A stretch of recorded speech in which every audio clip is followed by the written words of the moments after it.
wildest ski season I ever had began on New Year's Day high over the Mediterranean on a 747 headed for Iran, looking for powder snow in the Middle East. I was with Billy Kidd and Susie Shaffey, and our first stop was Tehran.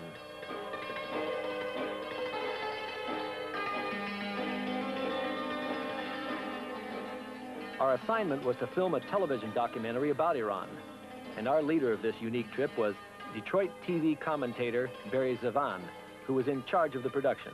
Of course, everywhere we went, we drew a sizable crowd. I don't know why.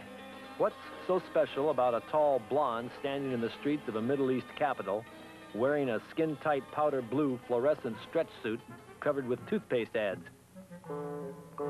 And for the first time in my life, I knew the real meaning of the word leer.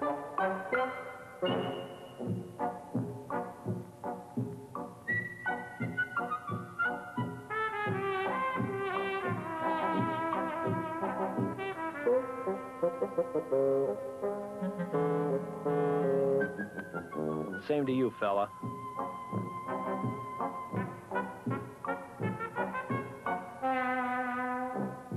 The sightseeing was over, and we settled down to business. We were looking for snow, so we headed into the rugged Alborz Mountains, a 650-mile-long range that separates the high plateau of Iran from the Caspian Sea. And at 8,500 feet, we found the ski area of Dzin. Dzin rests in the shadow of Mount Demovan, an 18,934-foot active volcano. And here, halfway around the world, in an ancient country, we found a modern ski resort with wide-open fields of powder snow. The ski area of Dzin is the newest of Iran's three major areas in the Alborz Mountains. This area was patterned after St. Moritz, where the Shah of Iran spent many of his formative years. Dzin has 3 gondolas, a double chair, 4 pommel lifts, and 2 T-bars, giving skiers a vertical rise of over 3,000 feet.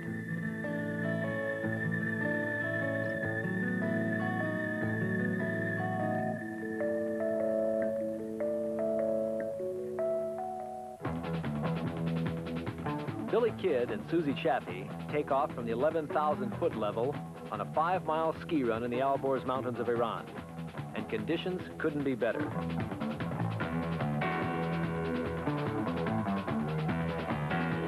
Billy Kidd is the director of skiing at Steamboat, Colorado. He was America's first world champion, winning the combined title at Val Gardena in 1970, as well as the silver medal in slalom at the 1964 Olympics in Innsbruck.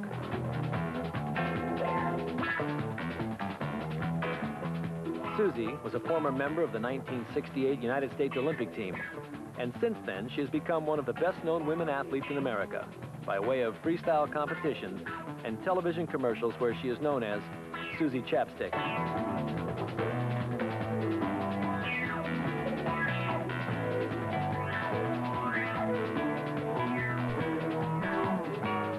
And it's not long before the local skiers recognize that Billy and Susie are more than just weekenders, and soon they begin drawing a crowd.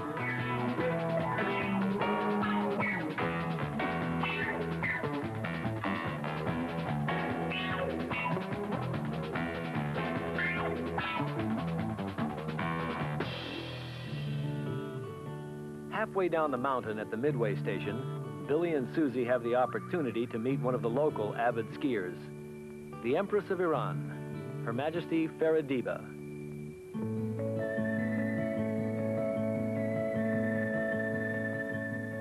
Susie was inquisitive about the Iranian women's role in sports, while Billy suggested that they take a few runs together. It's not every day you can go skiing with a queen. On the way up, Susie discussed women's lib and probably tried to make a good deal on a used oil well. In all seriousness, the price of oil and Middle East politics were all but forgotten here in the ski slopes where the sport itself seems to be the equalizer.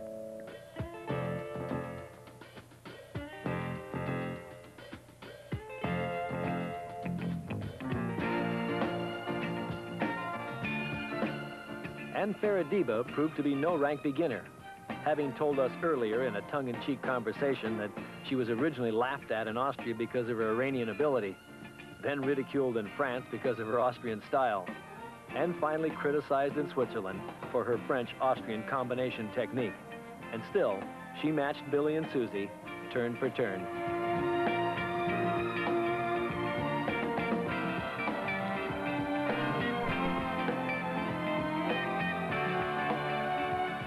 In all the years of skiing, there's one run Billy Kidd and Susie Shaffey will never forget.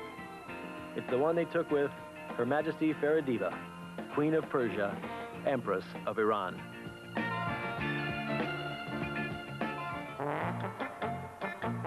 When it comes to learning how, the skiers of Dezeen are no different than many others who have put them on for the first time.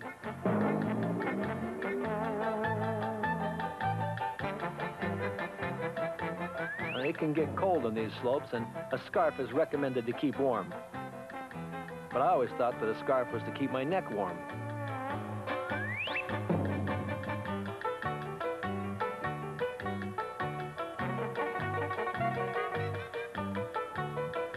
Fluid movement with the arms is the Dezeen style.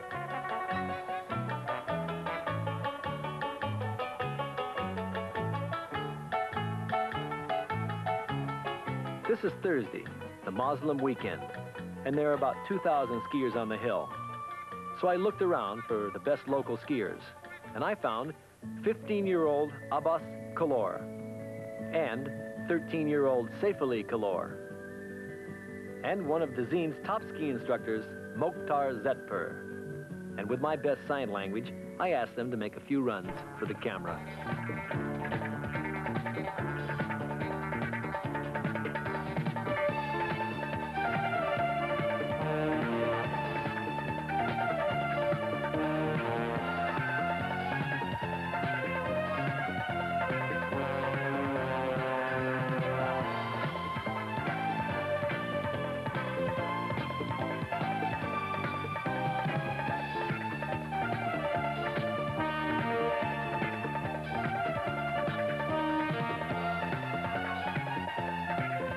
Abbas Kalor.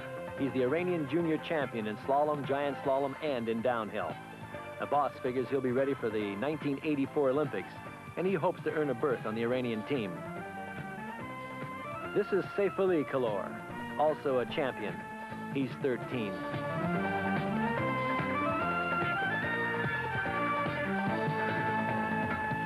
"20-year-old Mokhtar Zetpur is Dezeen's best ski instructor, and he is a direct result of Iran's interest in this sport.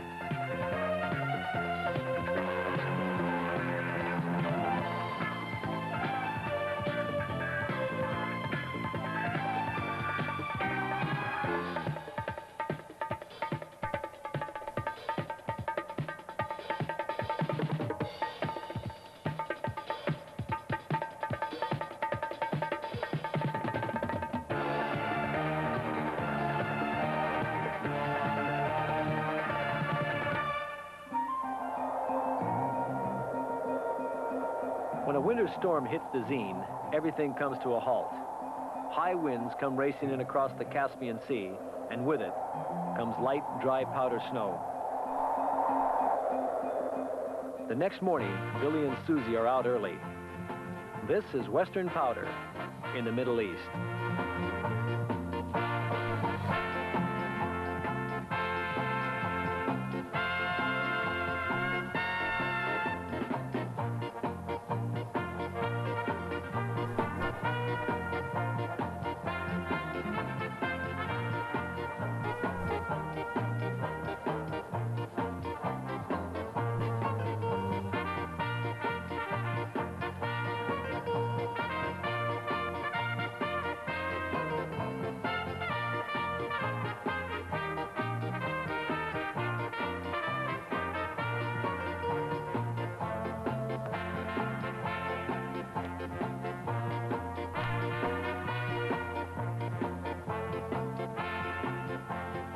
As Billy and Susie make turns on an uncrowded slope in perfect conditions, I realized that in the 10 days I had spent in Iran, I learned a lot about a very interesting country.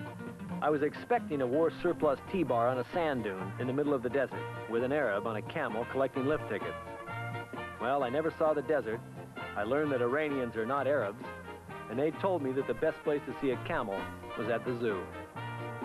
What I did find was mountains higher than the Alps, a modern ski resort with powder snow as dry as Colorado, and an empress that can almost match Billy Kid and Susie Chaffee, turn for turn. And that is skiing in Iran.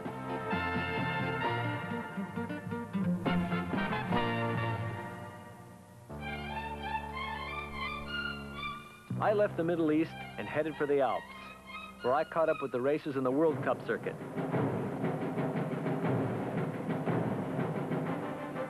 A phase of ski racing that has remained unchanged for 3 decades is the downhill.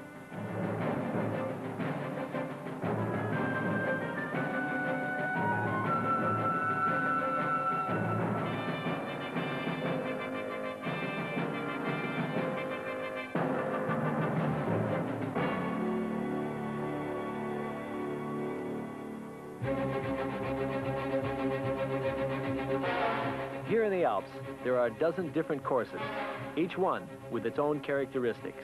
This is the course in Sestriere, Italy. The courses follow the natural terrain with giant bumps that keep throwing the racer back and sometimes down.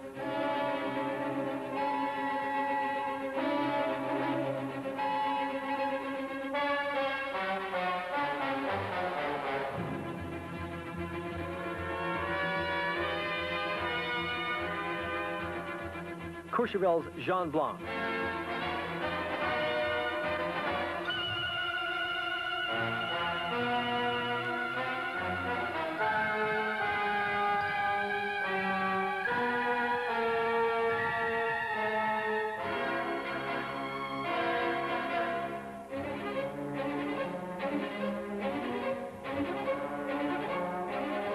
Val Gardena, Italy.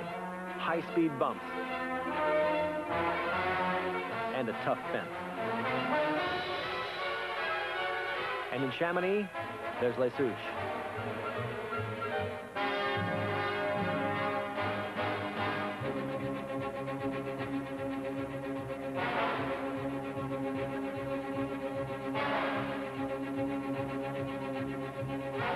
And high above Grenoble, there's the downhill at Chanrus with a double bump that gets you sitting back on number 1 and then puts you down on number 2.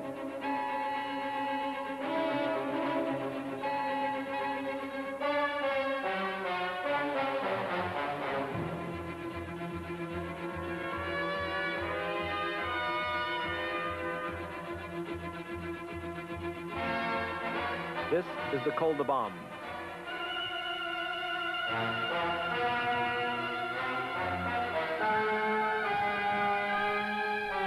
That calls for an instant replay.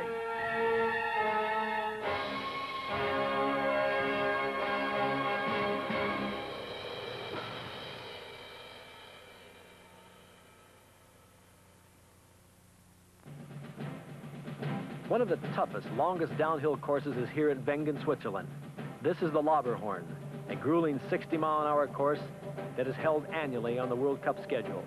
It starts high in the open snowfields and finishes down in the low valleys, where racers go through extreme changes of temperature and snow conditions.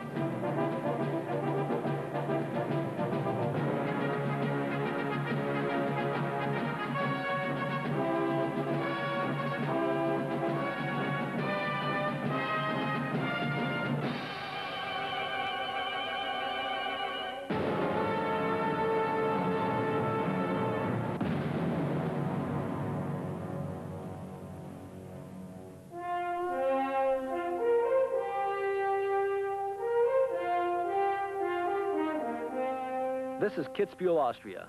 It's race day, and the spectators arrive early, hoping to get a spot near the fence at the finish line. Before the race starts, there will be more than 30,000 people here from all over Europe. They come to watch their national heroes in this, the race that sets itself apart from all the others. It's faster, tougher, and more dangerous than any other downhill in the world. This is the Hahnenkamm.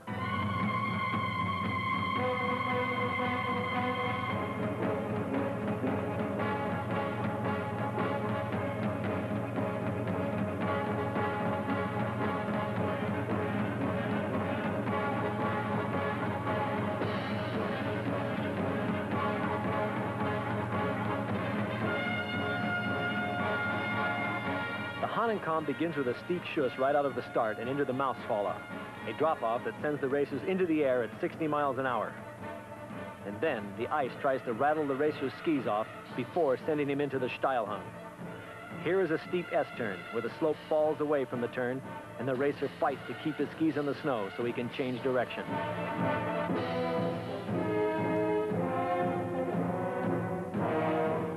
Even the best have trouble here.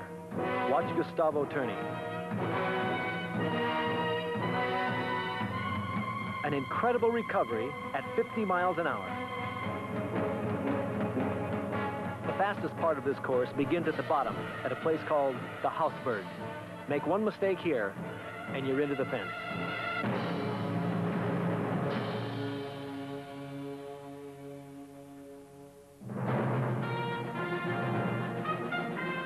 Watch Ken Reed of Canada. Reed is an aggressive downhiller that seems to have that extra special ability to take command of a course and handle the terrain instead of letting the terrain handle him.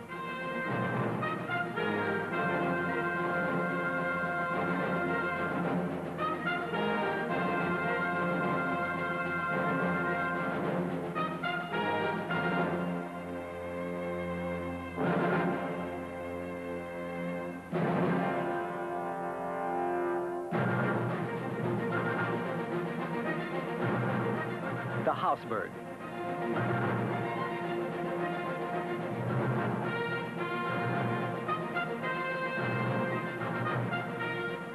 Then the final high-speed traverse at 85 miles an hour.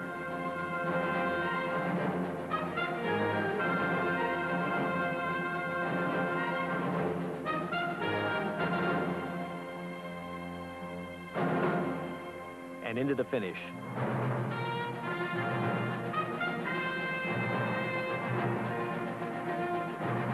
America's Andy Mill is on the right.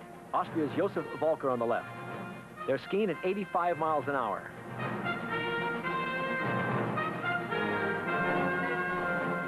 Volker takes a slightly different line and comes into the finish just ahead. Almost falls, and then beats Andy Mill in this one section by 1/10 of a second. He also edges out Walter Vesti by 7/100ths of a second in a race where only 91/100ths of a second separated the first 10 finishers.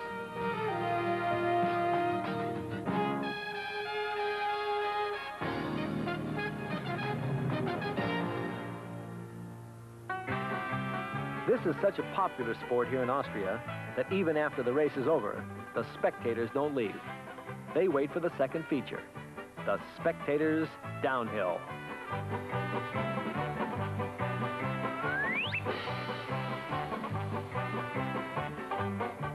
These are the spectators that watch the race from high on the course. And now, it's their turn.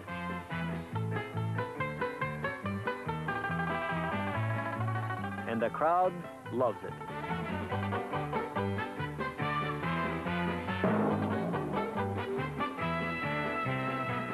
If you're on the slope and your buddy slips on the ice and starts down, do you throw yourself in his path to stop him? No way.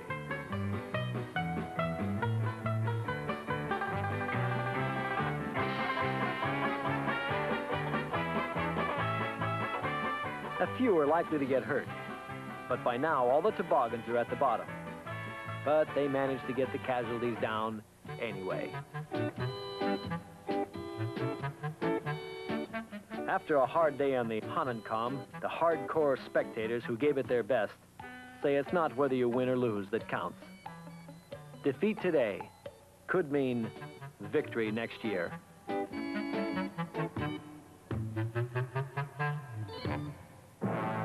Spanning the globe, bringing you demolition and destruction, this is Danger in Sports. Hi there, sports fans, and welcome once again to another exciting episode of Danger in Sports. I'm standing here today at the bottom of the Hahnenkamm downhill in Kitzbühel, Austria, and I'm talking to Downhill McDougall, the only member of the Scottish team to ever win 3 World Cup downhills. And at the present time, Downhill, you are leading the World Cup in downhill racing. Just exactly what is the secret to your success? Well, Dick, I have 2 secrets. First of all, I drank a bottle of scotch the night before the race. And secondly, most important, I wear the kilt. Well, just why is the kilt so much faster than the European downhill racing suits? Well, you see, Dick, with the kilt, I can get this much lower. I don't have the restriction of the knee material on the downhill suits, and I have much, much less wind resistance. I see. Well, if the kilt is so much faster than the downhill suit, then just why aren't guys like Klammer and Planck and Verstel wearing it? Well, Klammer tried it, but unfortunately he just couldn't get used to the itchy material. And it also depends on what you wear under the kilt. And that's my next question. Just exactly what does a Scotsman wear under the kilt? Well, it's very unusual, but I'll show you.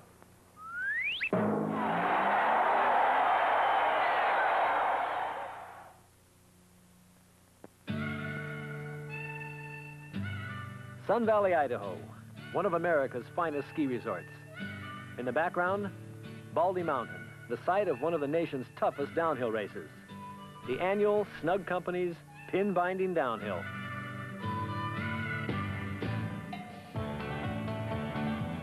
"50 competitors wearing cross-country skis starting at the top of Baldy. The winner will be the first one to get to the bottom of River Run, 3,300 vertical feet below.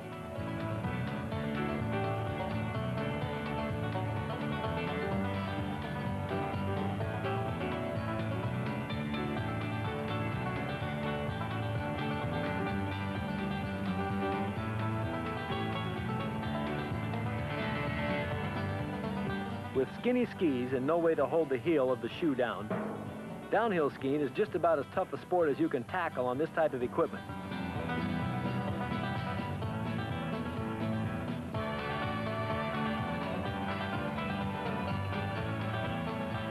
The upper part of the course down College Run was smooth and fast, but by the time the races reached mid-River Run, the snow got sticky and rutted.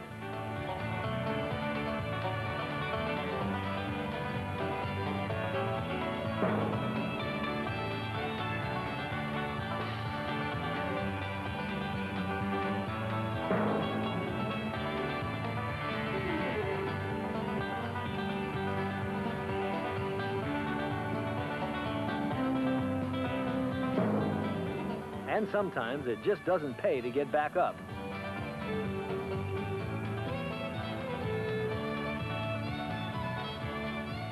This is Dean Pascal. He finished 8th in the race, and he didn't even wear the wax off the bottoms of his skis.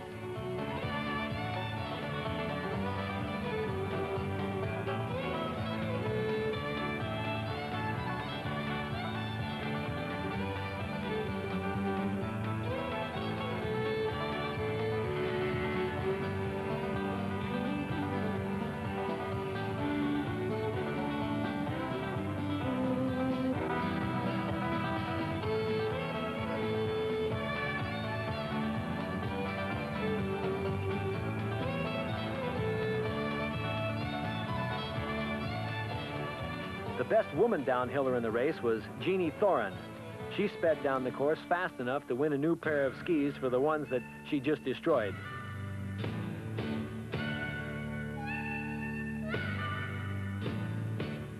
And John Heinrich had the winning time of 6 minutes and 12 seconds. And last but not least, Dallas Dobro with a time of 1 hour and 6 minutes. But Sun Valley is not noted for its cross-country races.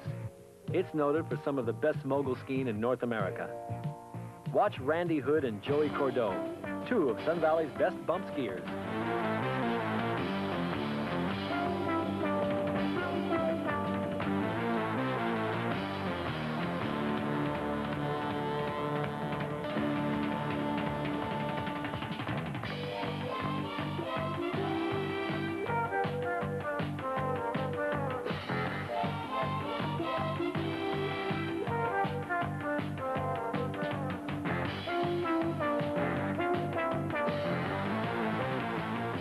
Randy Hood from Edmonton, Alberta, a former Canadian ski racer who spends his winters in Sun Valley.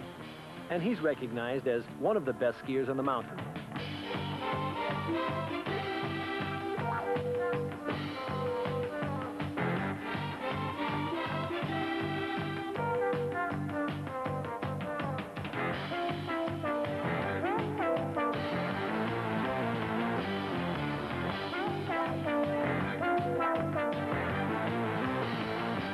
But even Randy says the best skier on the hill last year was a construction worker from Biddeford Pool, Maine.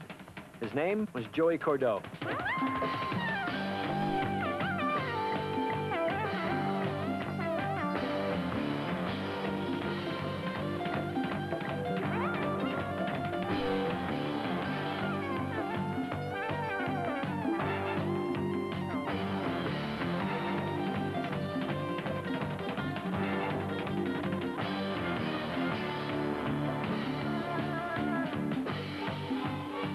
There are several things that it takes to be a good mogul skier like Joey.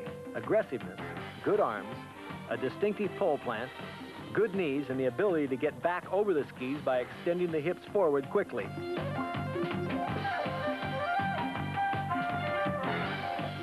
And then there's the mental ability. Just pretend there are no moguls there and go for it. And anytime you have number 1 and number 2 skiing, you'll have aspiring young mogul skiers watching, hoping to pick up a couple of pointers. 2 Ketchum students, Alan Rickers and Blake Barrymore, don't appear to need many lessons on how to ski the bump.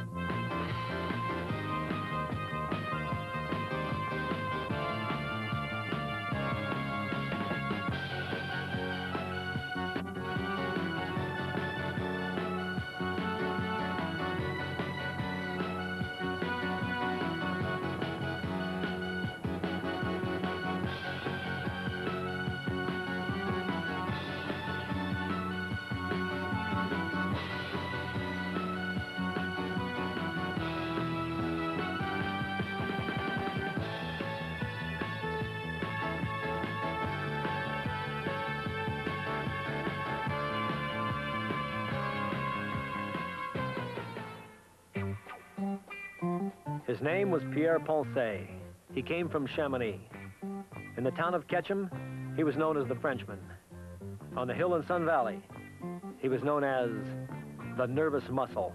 And this is why.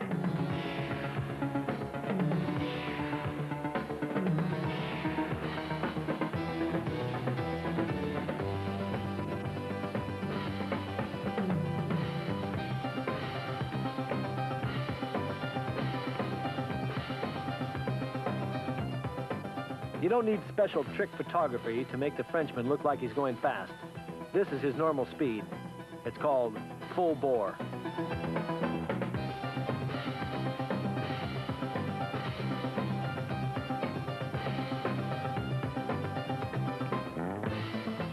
And there's no such thing as a fall for the Frenchman while he's skiing. He just sits down every once in a while so he can practice his recoveries.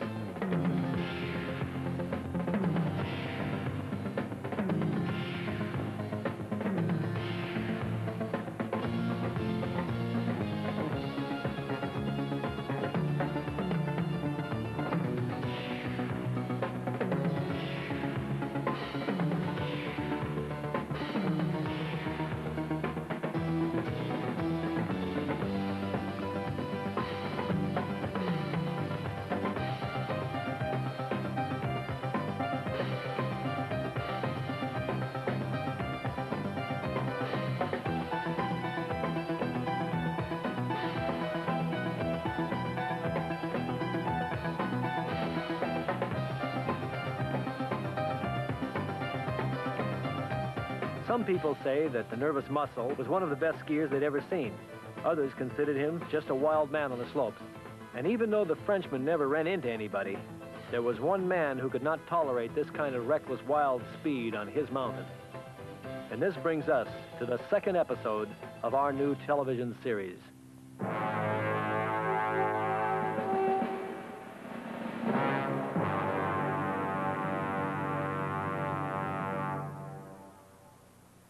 Welcome once again to another exciting episode of Danger in Sports. Today's guest is Buford Billingsley, a veteran of the Baldy Mountain Speed Enforcement Patrol. Welcome to the show, Buford. The pleasure's mine. As a speed cop, just exactly... Excuse me, that's Speed Enforcement Officer. I'm sorry. As a Speed Enforcement Officer, just exactly what are your duties here? I stop speeding skiers. And how do you do that? Just shoot them. You shoot them? All of them? Well, not all of them. Some I just have to club them a couple of times with my club here. I tear up the ticket, or for the most part, I just give them a severe scolding. Well, on an average day like this, about how many... Hey, slow down. About how many speeding skiers like that would you see? About a dozen or so. And out of those dozen, about how many would you actually apprehend? All of them. All of them? That's right, all of them. I always get my man. Well, that must be pretty impossible. There's a lot of people out there that are pretty fast skiers. How do you catch up with them? Well, with my ski skipper. It's the fastest thing on snow. You mean to tell me that you can actually catch and overtake and apprehend a speeding skier on that? Well, you bet. Here, let me show you. You notice, I'm down low when I'm on this, so I get very little wind resistance. Also, my legs don't get tired because I'm sitting down all day. Well, that's the most amazing thing that I think I've ever seen in my life. In fact, there goes one now. Where's that? Yeah, see? They're easy to spot. I see. Looks like that crazy Frenchman again. Again? But I thought you said you always got your man. I do. See ya.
Just as the many before him, the wild Frenchman makes the fatal error, overconfident. And moments later, Billingsley closes in for the victory.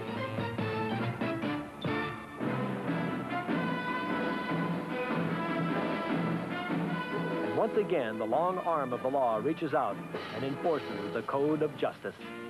Buford Billingsley, Sun Valley's Officer of the Year.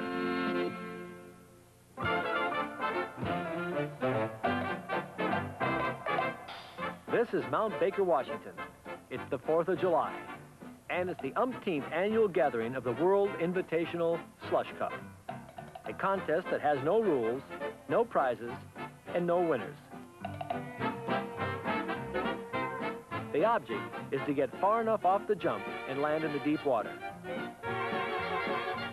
If you miss the deep part, you land in 12 inches of water over a solid ice base.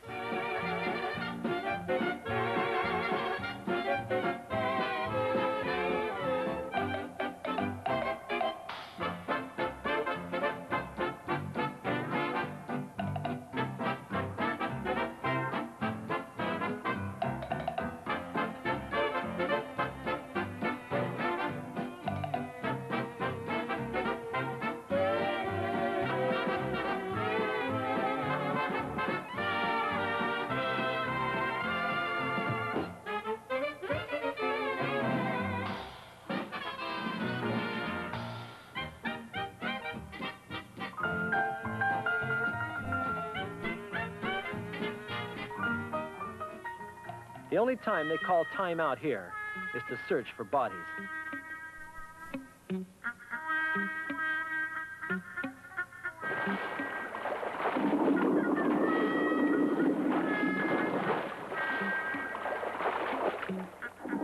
And if you can't bring up your buddy, salvage his skis. You don't even have to own a pair of skis to get into this contest. At the Slush Cup, anything goes.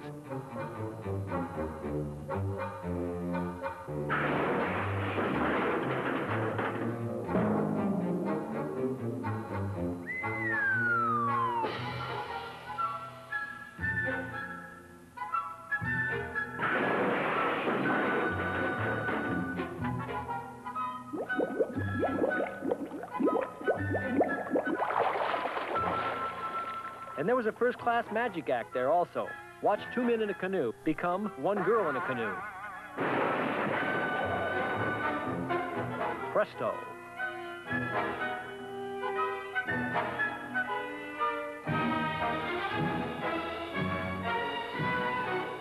The original object of the Slush Cup was to try and ski all the way across the pond, and they're still at it.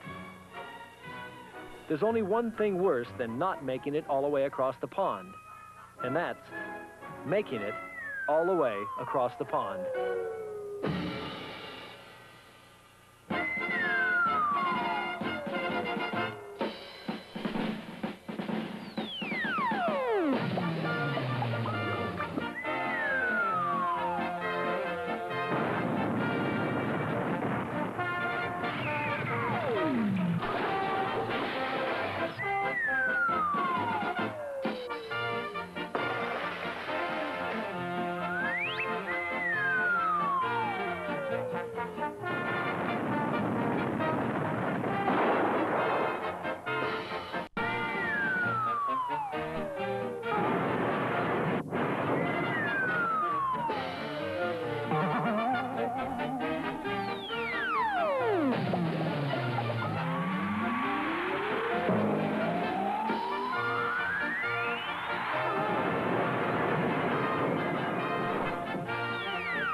Every year, the world's best racers compete in a grueling 4-month circuit that determines the overall World Cup champion.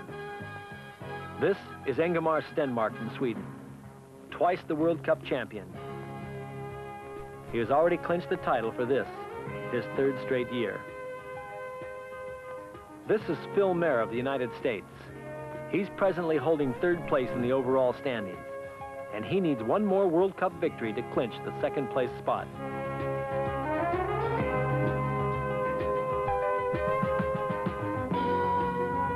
No American has ever finished higher than 6th overall in World Cup competition.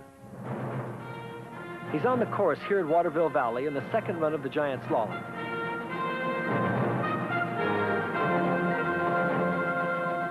Phil was 3rd after the 1st run, 1.5 seconds behind the leader Andy Wenzel of Liechtenstein.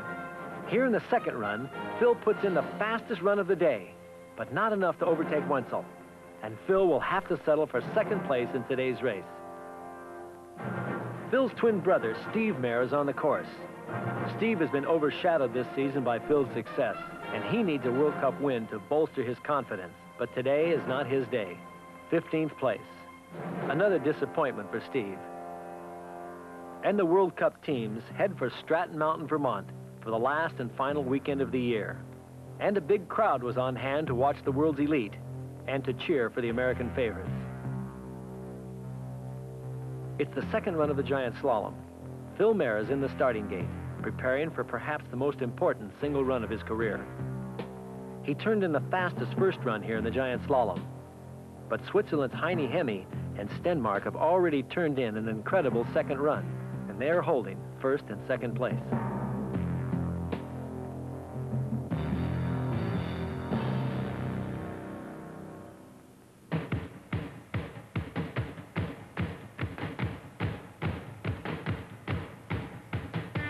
Phil is on the course and skiing beautifully.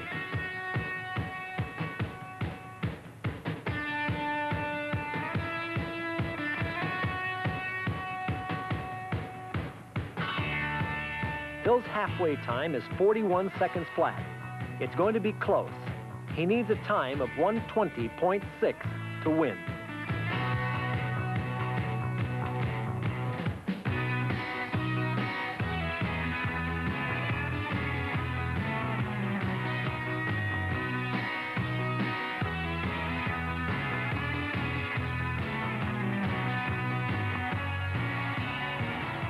Phil Maher's halfway time is 41 seconds flat. It's going to be close. He needs 1:20.6. Phil Maher on the run. Let's bring him in. 1:18, 1 minute 19, 1:20. And Phil Maher moves into the lead. Phil Maher catches the Stratton Giant Slalom and clinches the second place spot in the overall World Cup standing. Here are the unofficial results for the men's giant slalom.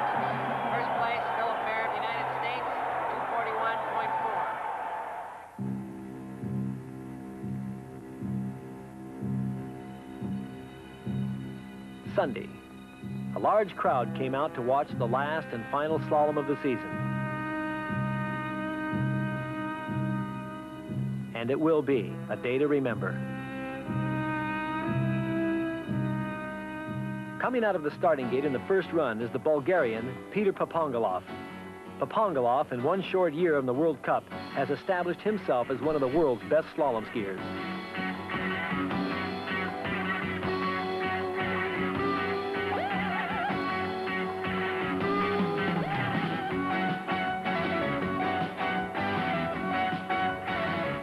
Papangalov crosses the finish line with a time of 55.75. On the course, Piero Gross, the former World Cup holder. Gross finishes with a time of 55.87 and moves behind the Bulgarian. Out of the start, Ingemar Stenmark, known as a quiet, shy person off the slopes. But in a race, he turns into a fiery competitor who hates to lose. Stenmark has lost out to Phil Maher for 2 consecutive weeks, and he wants this victory today.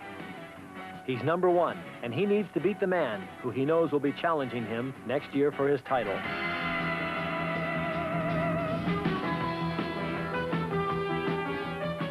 Stenmark moves into first place with a time of 54.66. The course seems to be getting faster. One of the secrets of successful slalom racing is to stay close to the gates. Austria's Anton Steiner comes a little too close with his right ski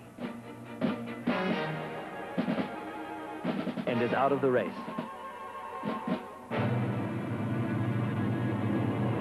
Leaving the start is Phil Maher, yesterday's winner in the giant slalom, and today he's out to make it a twin victory. Knowing that he has clinched the overall number 2 spot, Phil is pulling out all the stops to try to be the first American to win 2 World Cup races on a single weekend.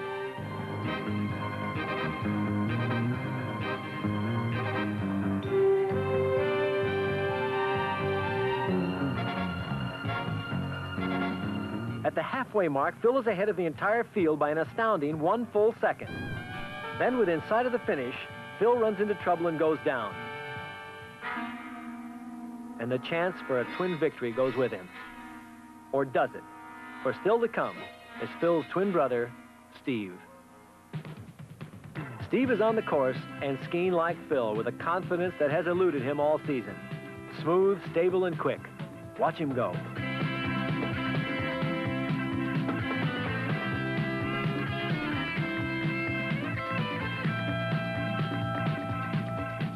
At the finish, Steve Maher has taken over where Phil left off.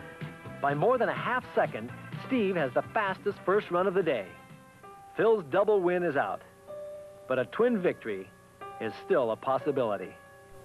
Now the pressure is on Steve. He knows he will have to go all out to hold his lead over racers like Stenmark. But Steve is a cool competitor, and confidence is a key factor here. During the second run, the drama develops as Andy Wenzel finishes with a time of 57.75 and takes the lead. Next is Peter Lucia of Switzerland.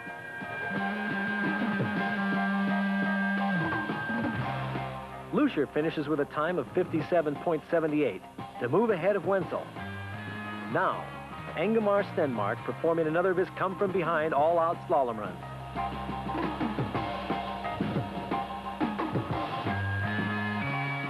And Stenmark does it again. He has beaten Lucia and Wenzel in the second run by an incredible 1.5 seconds.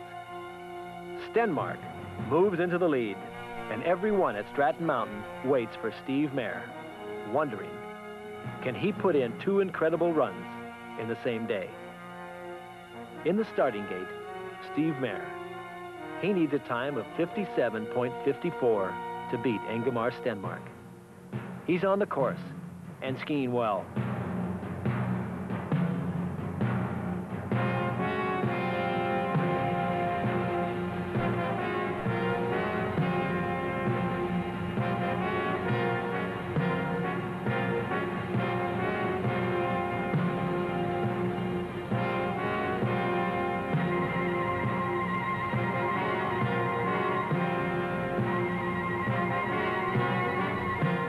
Watch Steve's right ski on the next turn. The tip barely misses the red pole. That's getting close.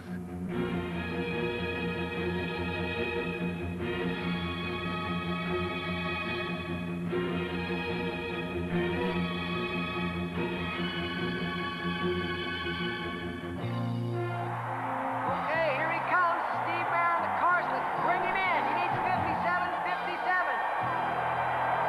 Steve Mayer's time, 57.15. Steve Mayer completes the twin victory by capturing the Stratton Mountain World Cup Slalom. Men's slalom, Steve Mayer, United States.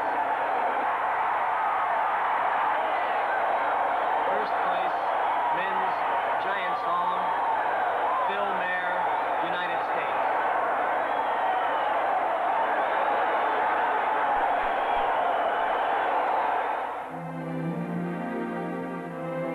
And what do 2 of the world's best ski racers do after a tough year of skiing on the World Cup circuit? They go helicopter skiing.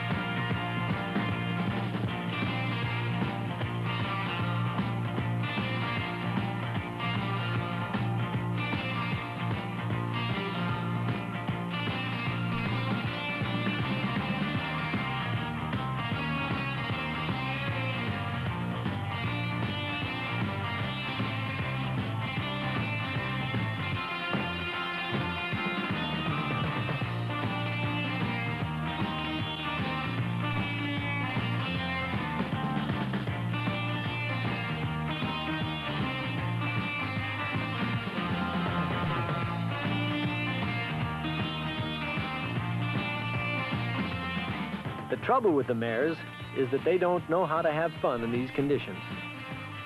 And also, they spend too much time arguing over who's skiing and whose spot. Hey, that's my spot. Get your pole out of my powder.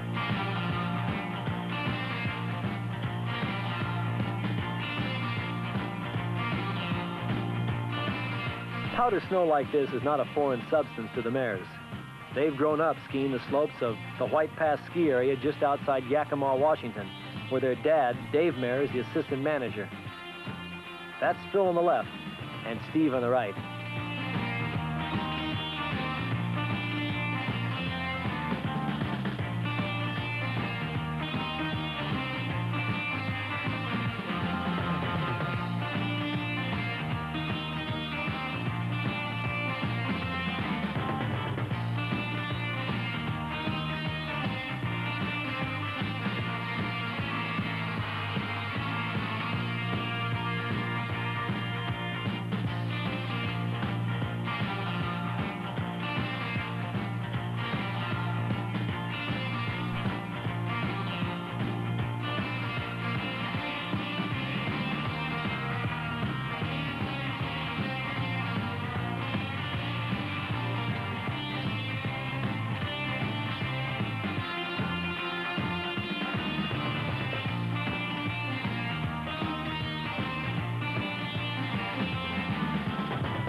This is Caribou Powder in April. And that's Phil and Steve Mayer.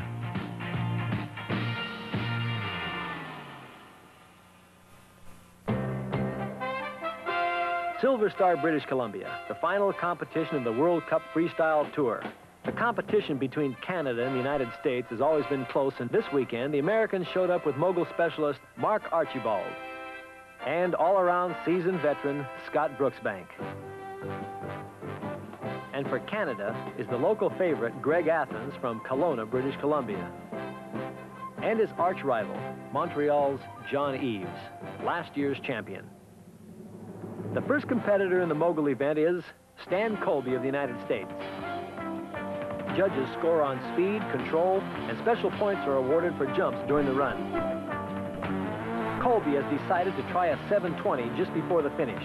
He just misses, and that'll cost Stan Colby some points. Next up, Greg Athens.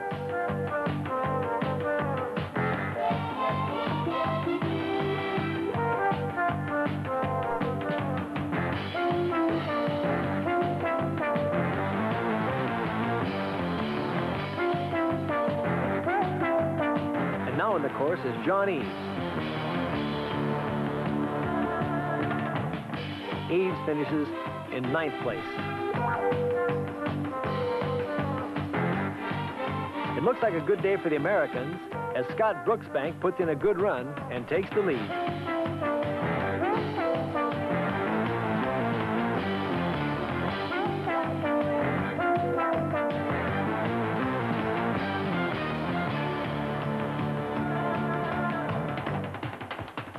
This is Mark Archibald. Watch him go.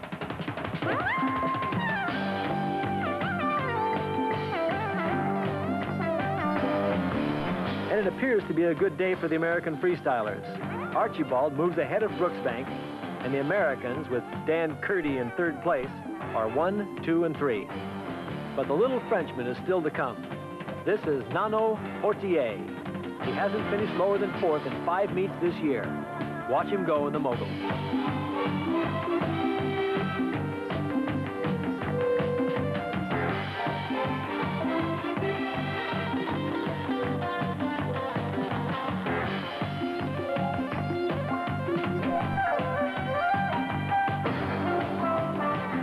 A wild mogul run, and 1st place for Nano Portier.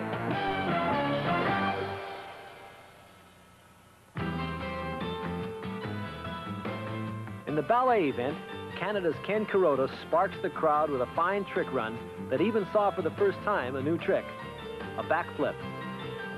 Kuroda finished 3rd in the ballet event.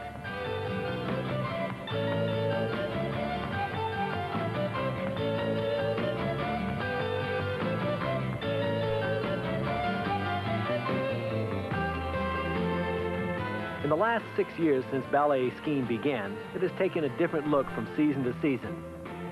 From smooth, graceful, slow maneuvers to fast tricks interspersed with double twists and high kicks.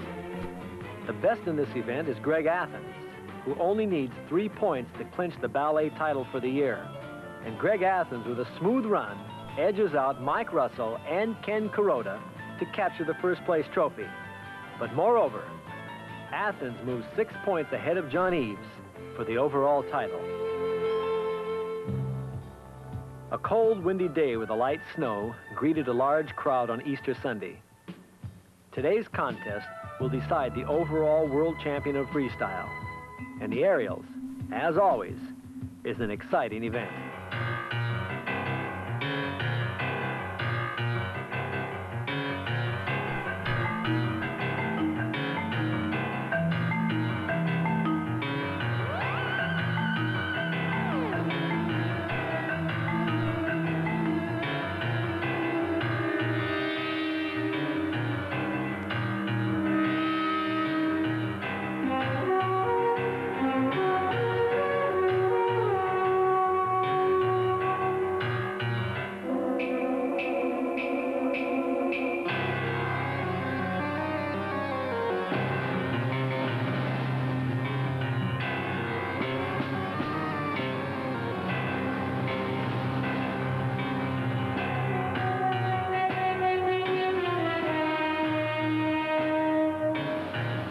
Carrie Ballard, the world's best woman aerialist, misses her back Mobius.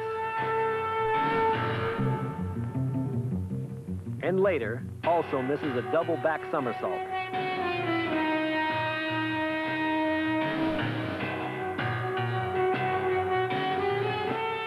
It's a bad day for America's Carrie Ballard.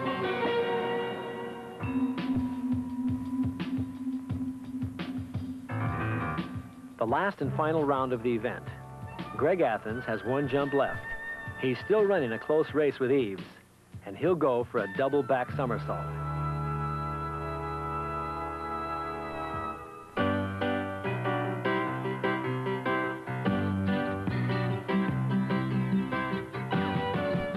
A beautiful jump by Athens, and a perfect landing.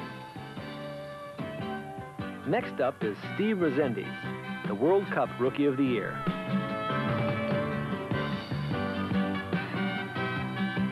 Resendiz with a beautiful full in back out. That's a double with a full twist. John Eves can wrap it up with this jump. He'll go for a half in, half out and layout position. If Eves hits this one, he'll edge out Athens for the World Cup trophy.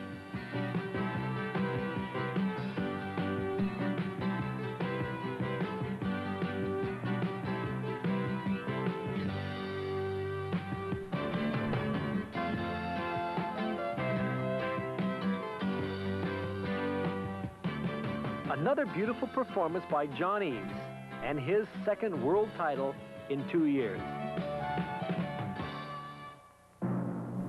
Scott Brooksbank has been working hard this year. He has his eye on the overall aerial title.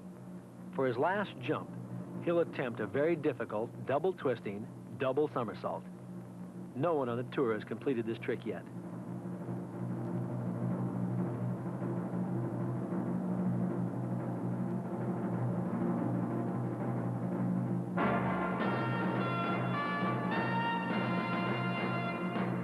One somersault, one twist.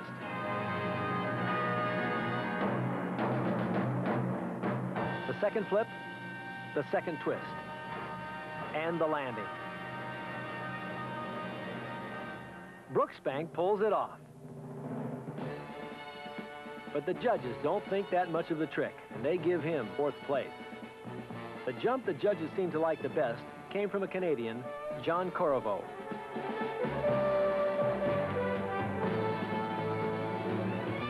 Watch Corriveau. A high, long, full in, back out and layout position, way down the hill.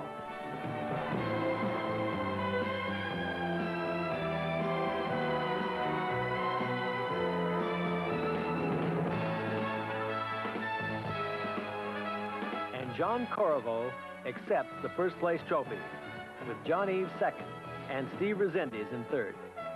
Brooksbank, disappointed with the scoring in the aerials, still accepts the 1st place trophy for the combined. And John Eves, with the World Freestyle Trophy, and Gania Fuller, Women's Champion of the Year, show that freestyle is still alive and well in Canada. And then there's freestyle skiing for those who don't like cold weather. This is the wild world of the water skier and freestyle jumping.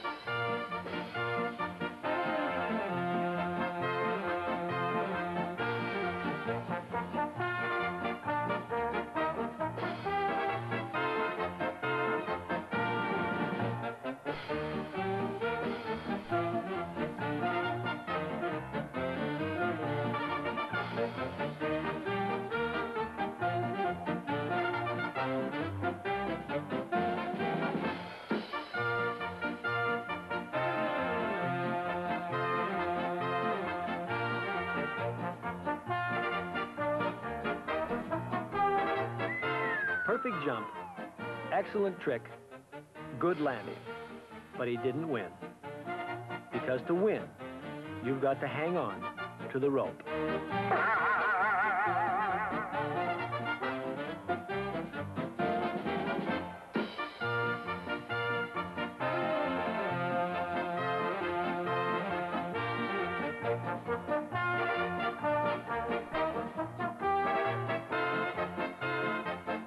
dirty, no good, rotten.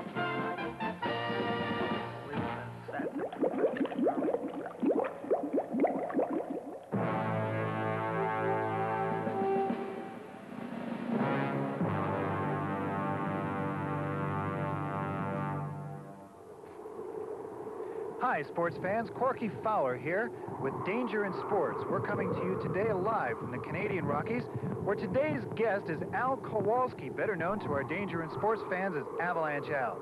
Welcome to the show, Al. Thanks, Corky. Al, I understand that today you're going to attempt to break the world's non-mechanical speed record by trying to ride an avalanche. Yeah, that's right, Corky. I'm going to shoot for the record today. Al, what's the fastest you've ever gone in an avalanche? Oh, well, I went to 250 miles an hour one time, and that was down the east face of the Matterhorn, and that's in Switzerland. Al, what's your secret to riding an avalanche? Oh, well, a lot of guys just like to jump in and go for it, you know, but I like to get moving the same speed as the avalanche from the very top. Uh-huh. And how do you do that? Dynamite. Dynamite? Yeah, that's right. I throw the dynamite in, and then I dive in after it. Isn't that dangerous? Oh, yeah, but I wear earplugs. I see. What is the most dangerous thing about riding an avalanche? Oh, it's getting killed. I see. And Al, have you ever hurt yourself? Well, yeah, I got injured one time. I broke my nose in glasses. Uh-huh. Al, what kind of special equipment do you use for riding an avalanche? Well, I got these fins on here. I made those myself, you know. Uh-huh. Yeah, I was noticing those fins. Yeah, right. Yeah. And it's a special technique that I invented. And I do 2 and 1, 2 and 1 like that. I'm not like Cornus Cranston, you know. He uses scuba gear. Scuba gear? Yeah, now, I'm not saying that's wrong or nothing like that. I'm just saying that it shouldn't be counted as no world's record, that's all. How fast do you think you're going to... This thing about riding an avalanche? Oh, it's getting killed. I see. And Al, have you ever hurt yourself? Well, yeah, I got injured one time. I broke my nose in glasses. Uh-huh. Al, what kind of special equipment do you use for riding an avalanche? Well, I got these fins on here. I made those myself, you know. Uh-huh. Yeah, I was noticing those fins. Yeah, right. Yeah. And it's a special technique that I invented. And I do 2 and 1, 2 and 1 like that. I'm not like Cornus Cranston, you know. He uses scuba gear. Scuba gear? Yeah, now, I'm not saying that's wrong or nothing like that. I'm just saying that it shouldn't be counted as no world's record, that's all. How fast do you think you're going to go today? Well, Corky, it's really hard to tell, but I'm shooting for Cornus Cranston's record. Which is? That's 300 miles an hour. Well, Al, good luck. Thanks, Corky.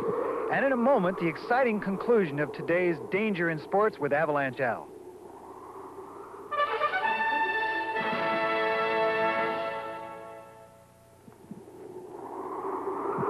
And now for the exciting conclusion of our show. He's at the top of the peak.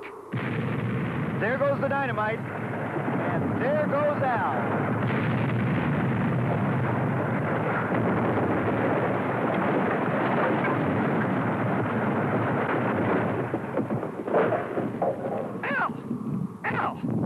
Al, are you okay? Yeah. You all right, Al? I'm okay. You're all right. Yeah, what was my time? Al, you went through our traps at exactly 2.7 seconds, which computes out to a speed of 320 miles an hour. Al, you did it. A new world speed record. I'm the champ. Congratulations, I'm the Al. champ. Thanks a lot. Congratulations. God, it was great. Yeah. Oh, terrific. Al, have you got any words at all for our viewers out there about avalanche riding? Oh, yeah. Yeah, see, there's a lot of kids out there going to be watching the show, and they're going to be trying it. And I want to tell you, you know, if you're going to try this sport, you know, don't ever try it without wearing a helmet. I don't believe that.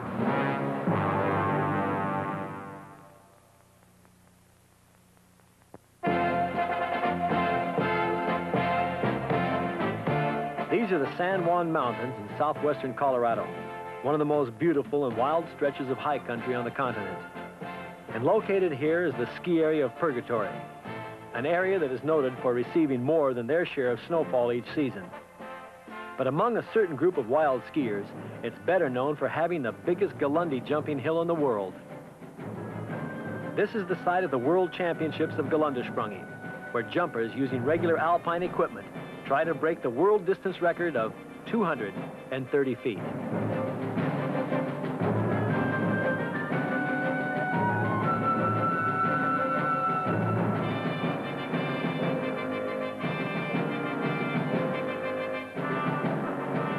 This is the perfect position for a Galundi jump. Ski tips slightly down, knees up and bent, weight out over the skis.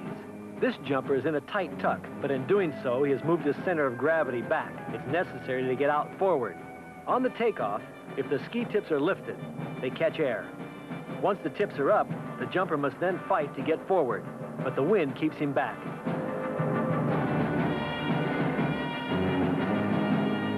The good ones recover. Opening up and waving the arms also destroys the aerodynamics of flight, and there will be trouble on the landing.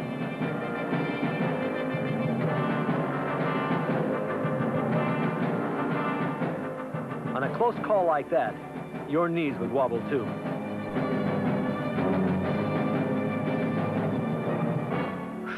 Ooh, bad position.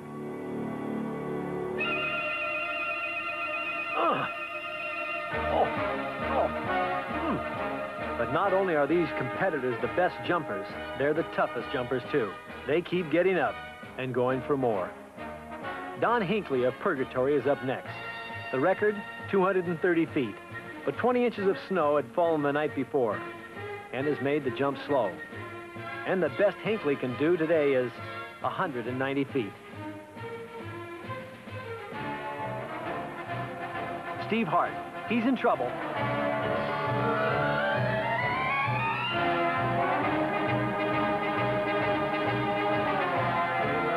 Shaken up, but not hurt.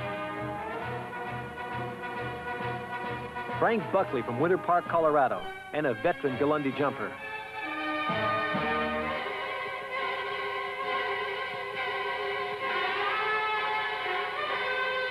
"189 feet. 17-year-old Jeff Woolgren, sitting back and fighting.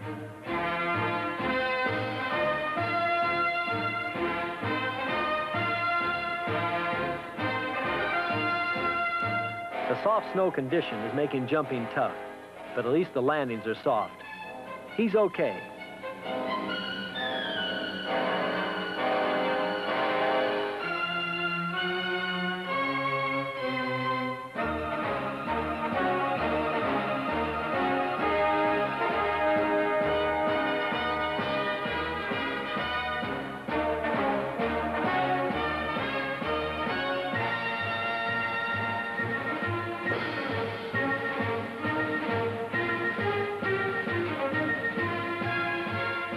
Watch Jim Jackson.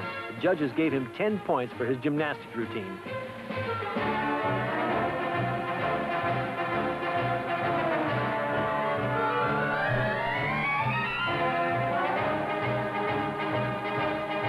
Last year's winner, Paul Hitchcock, was holding first place with 194 feet when an unknown Gordon Collins from Caribou, Maine, uncorked a 200-footer to capture this year's Purgatory Galundi contest. Paul Hitchcock's 230-foot record still stands, and that's wild jumping.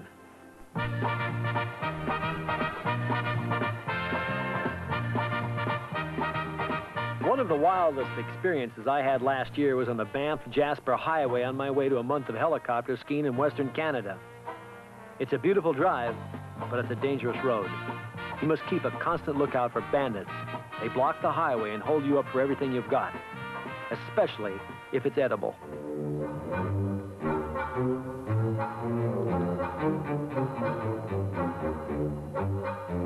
Rocky Mountain bighorn sheep, hungry for potato chips and pretzels, prowl the highway looking for handouts. Not all the sheep go for the junk food.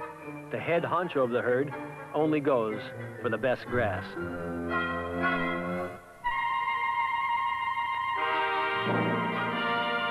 After exhausting our supply of pretzels, we headed into British Columbia for a week of helicopter skiing with Hanska Mosier and Canadian Mountain Holidays.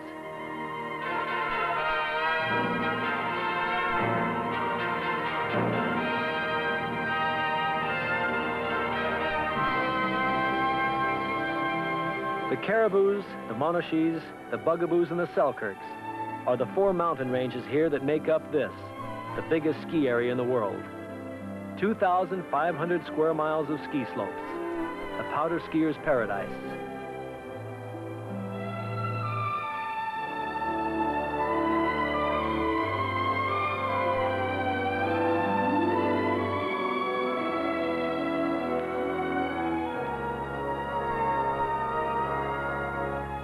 It costs about $1,200 for a week of skiing here. That includes room and board in one of the secluded lodges and 100,000 vertical feet of skiing by helicopter.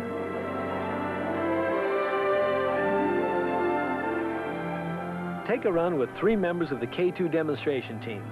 That's Corky Fowler from Snowbird, Utah.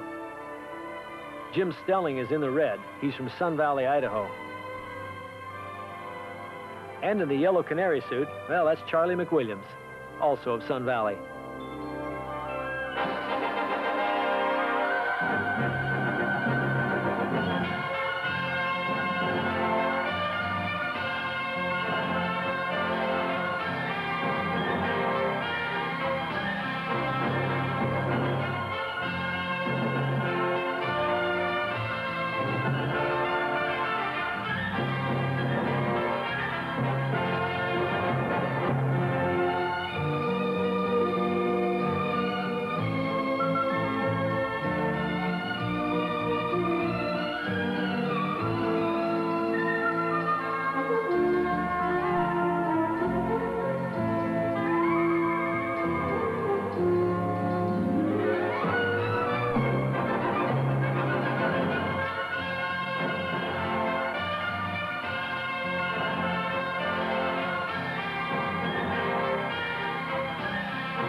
With a helicopter, the skier enjoys a tremendous mobility. If one slope is not satisfactory, your guide just looks for another exposure with better conditions.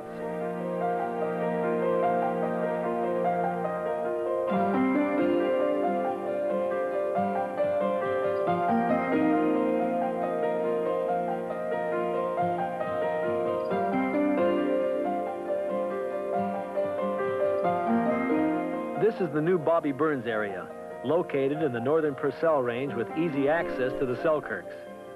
Each run here is a new experience. And there's always something special about skiing a new run for the first time.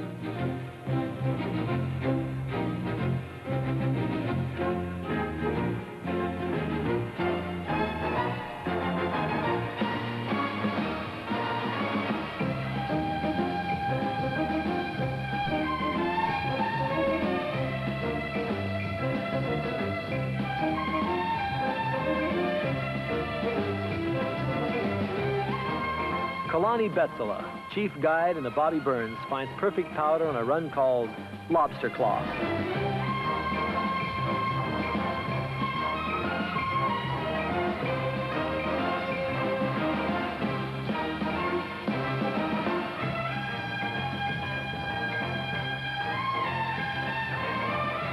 Here's Paul McCaskill.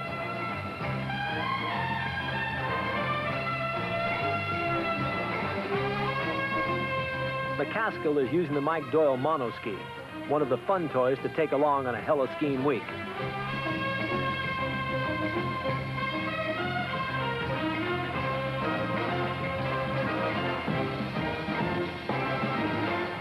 The monoski has its advantages and disadvantages. The good part is you never have to worry about going too fast. It's stable at 60 miles per hour in the powder. The bad part is, you never want to put yourself in a place where you have to walk back up.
This is the biggest ski area in the world.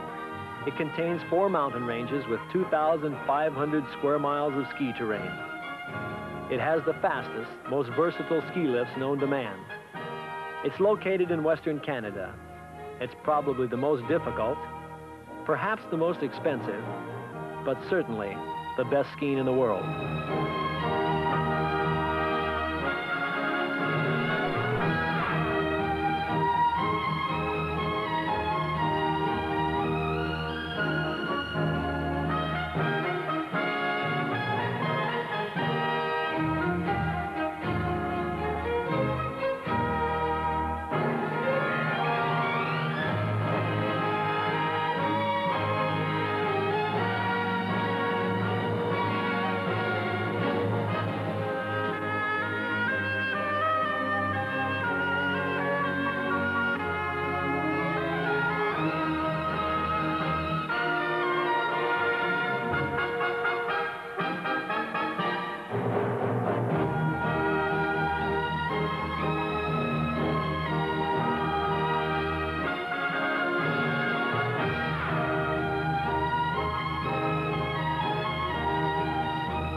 It's the end of a perfect run, and the best place to end a film that I call Wild Skis.